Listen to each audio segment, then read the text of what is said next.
Okay, time for the next project. I put hilux bucket seats in my panel van, and they've had this crappy little plastic cover on them. It's a nice shape, it's got a bit of curve in it, it's alright, but it's just plastic, and I don't like plastic, not in my car.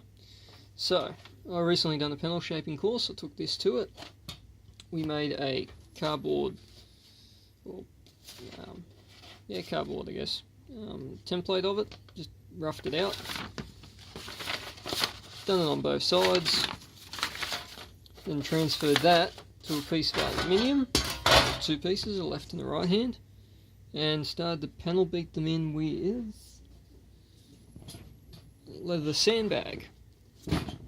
So just a bag of leather made full of sand, nothing too flash, and you hit it with a hammer. And with that and a little bit of dollying, you can sort of get a nice deep draw that's probably about 15-20 mil worth of step. You sort of see. Still got a lot more to go.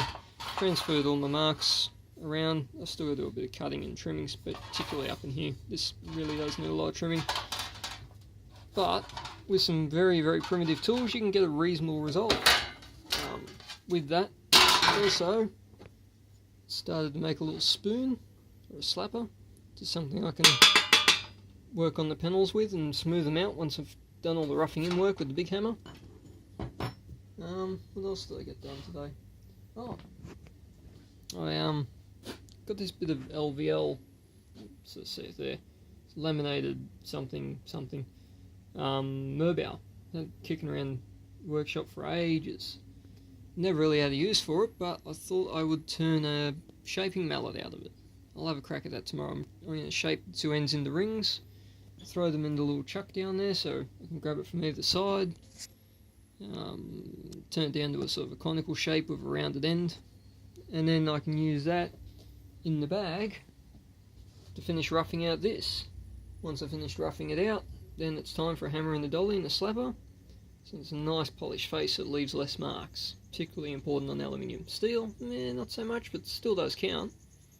And on top of that, there is a bearing housing that I got 20 bucks off eBay, or whatever, AliExpress, being good doesn't matter, all the same.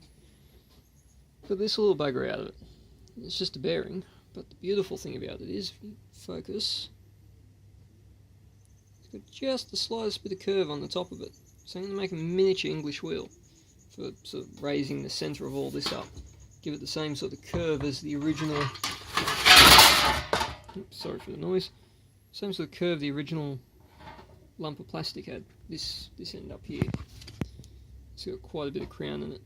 And I figure a little wheel will do the job just nicely. So that might be tomorrow's job.